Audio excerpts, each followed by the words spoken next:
Talk Show. Recorded live. Good evening, ladies and gentlemen. Welcome to the Old Time Radio Superman Show. This is your host, Adam Graham. I see here we actually have a nice a visitor in the chat room, Merlin McCarley, who says, and welcome to the DC Multiverse to all. And, yeah, it's definitely Superman in another era. And actually, this is before there really was DC Comics when we're listening to these Superman episodes. And that is to me, way back. So welcome aboard. As we get started, I want to remind you that this is brought to you by that tonight's episode is brought to you by Laser and Sword magazine. You can in a few days you should be able to go check this out at lasersword.adamsweb.us. But in the meanwhile, certainly feel free to go to lulu.com and put Laser and Sword in. Our first issue is available for free.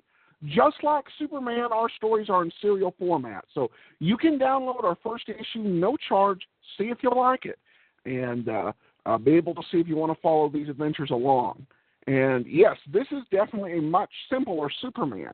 In fact, for the first 5 episodes of this show, we've been kind of missing something that's generally considered very essential to Superman's world. That is Lois Lane.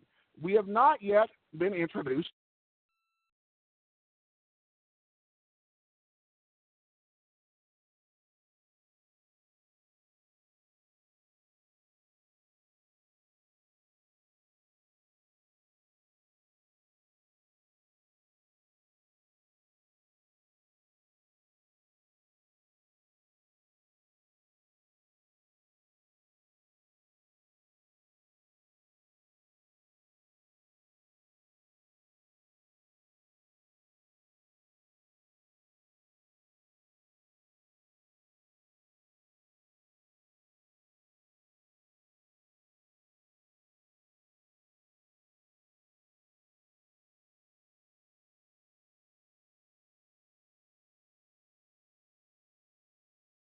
I apologize. I got disconnected there. And, yeah, he says, oops, welcome to the wonder that we know as Talk Show. Well, with about, I think, probably a good 500 episodes between all the shows I've done, yeah, I'm pretty familiar with this experience here at Talk Show. But anyway, we're going to go ahead and get started. We're going to get to see for the first time Lois Lane, portrayed in the radio version. And like I said, first 5 episodes, no Lois, no Jimmy, just Superman and Clark Kent with Superman flying around incognito. So let's go ahead and get started. This will be, and this is the atomic beam. So here we go.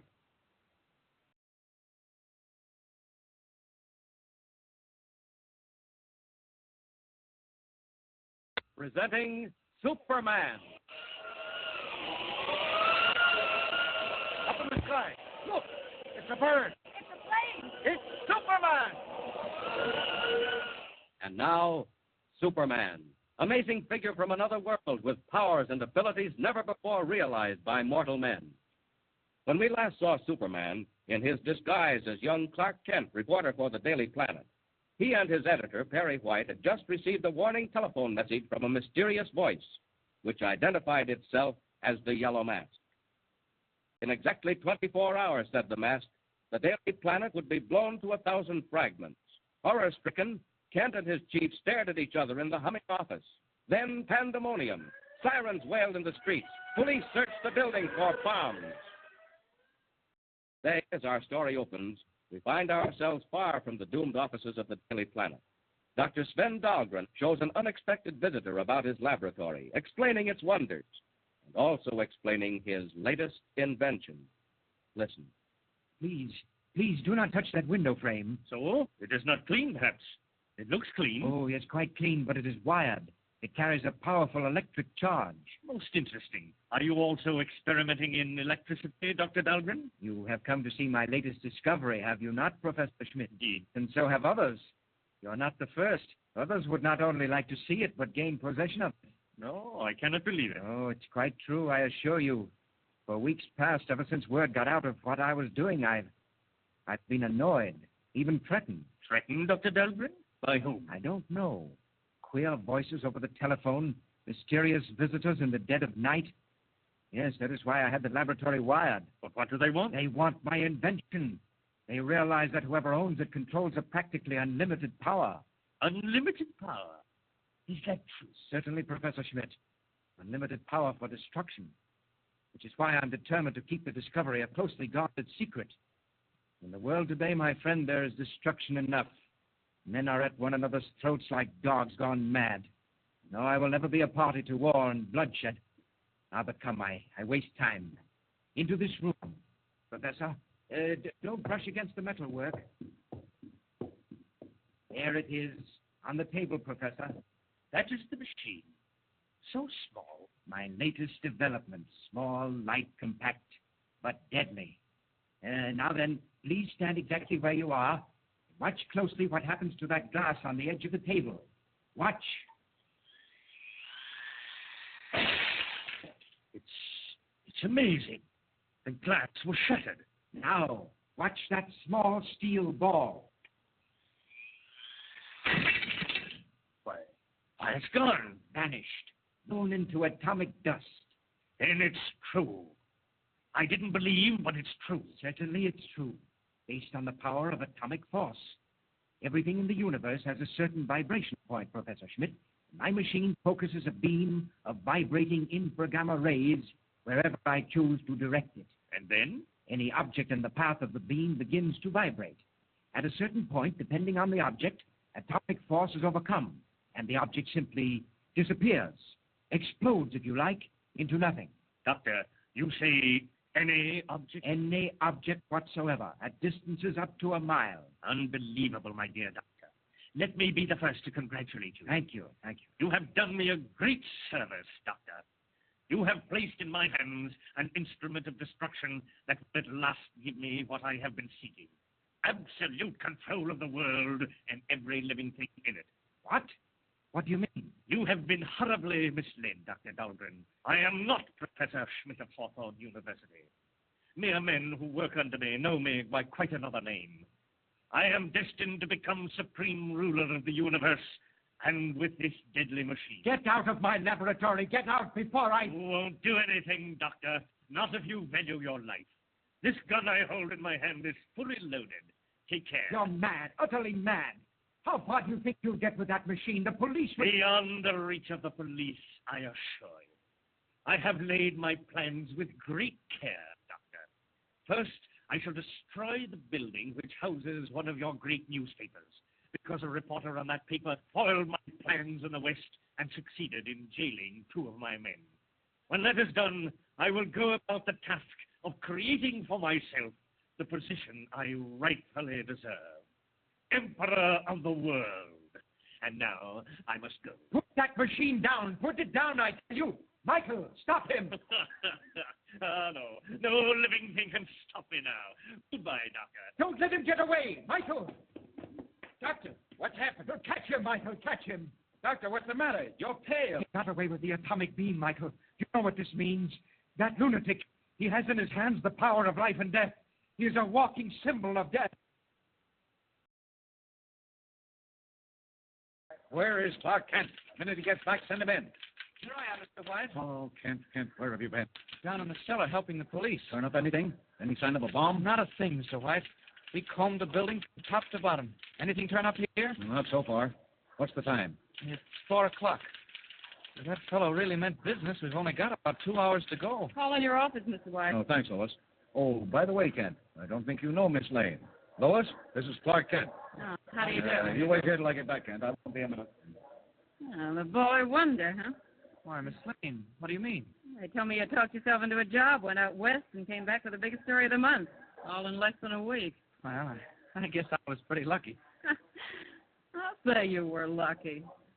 Now you're the white-haired boy, huh?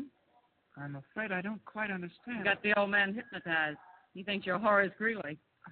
I'm afraid I don't. Oh, don't act so dumb. All this nonsense about a time bomb in the cellar.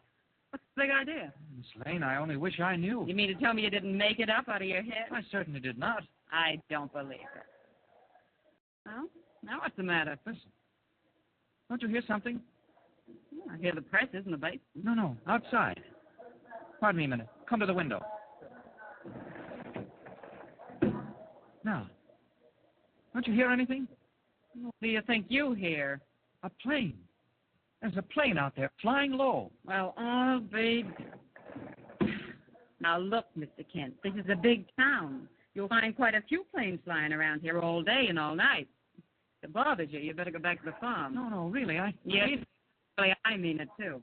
Tell the old man about your big discovery. Here he comes now. Well, anything new? Yes, you're a star reporter. Heard a plane. It was flying pretty low, Mr. White. Well, what of it? Oh, I got a job for you, Lois. Yeah, good job. No. Go out and interview a scientist. Human interest stuff. Who is he and where? Dr. Sven Dalgrin. Got his own laboratory out on Haven Avenue. Look the number up in the book. Who is he, Mr. White? What's on his mind? Leading American investigator in the field of atomic energy. Must we... Yeah, come on, get going, Lois. Get going. This paper's always been tied in with science.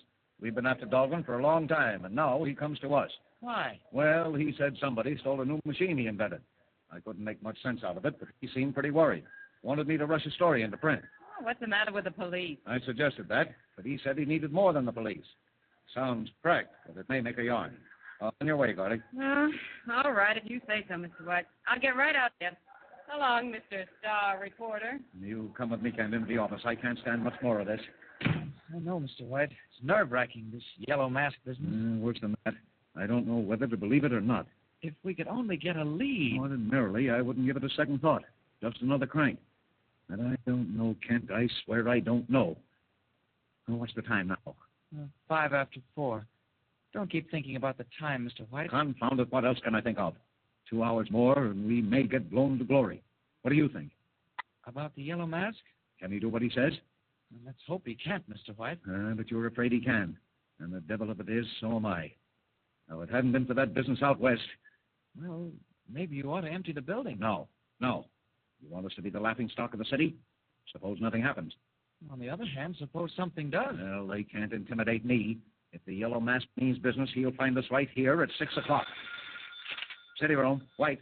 Mr. White, this is Dr. Dalgrin. Yes, Dr. Dalgrin. One of our best people is on the way to your laboratory right this minute. No, that is not why I called. I wanted to tell you. Yes? The man who stole my atomic beam machine mentioned the newspaper. He said... Yes? What did he say? Something about destroying a newspaper.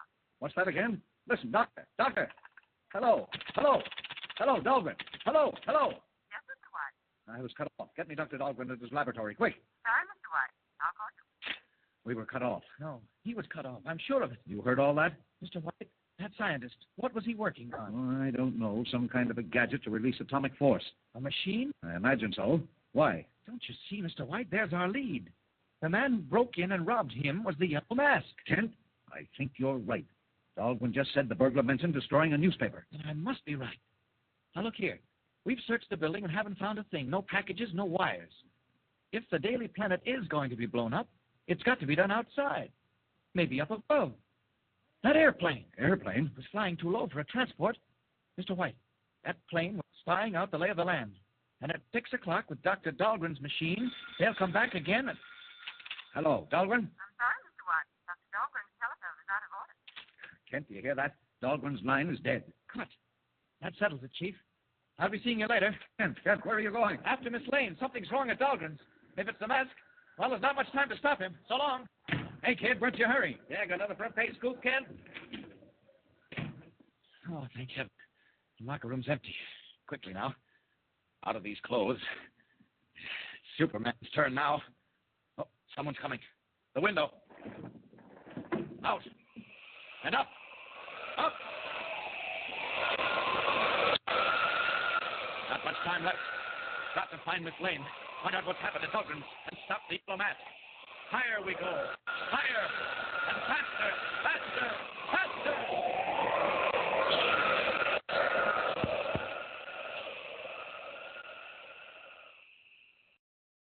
deadly peril hangs over the offices of the Daily Planet. Already the Yellow Mask is in possession of a mighty and terrible weapon. Time is growing short. But Superman is on the way. Powerful form streaking through the night sky, red cape whistling in the wind. Can he arrive in time? And what new unforeseen danger is already creeping in on the laboratory of Dr. Dalgrin, with Lois Lane about to enter, all unknowing? Tune in next time and follow the story. Remember, be with us again for the next startling transcribed installment of Superman. Up in the sky. Look, it's a bird. It's a plane. It's Superman!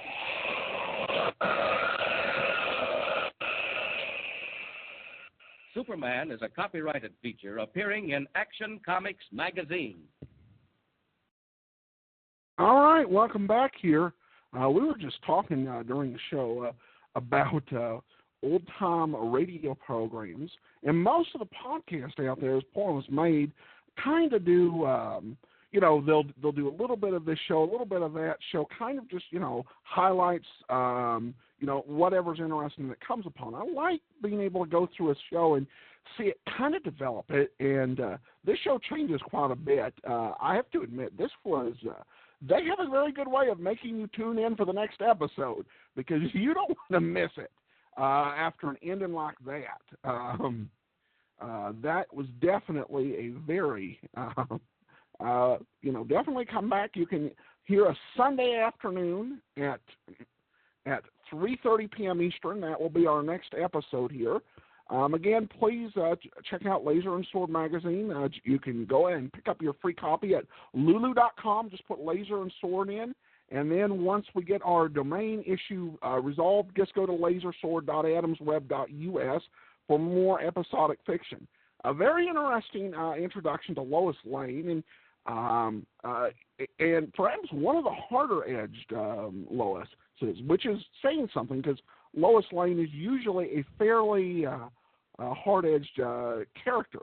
But it's a very brief introduction. We're definitely, of course, going to see a bit more, and it'll be interesting to see because we've got about 1,000 episodes to go through how she develops over the course of that. So we will definitely be back on Sunday. I thank everybody so much for listening, and thanks to Merlin McCarley for joining us, and for Andrea for listening in the chat room. For now, I thank everybody so much for listening. This is Adam Graham signing off.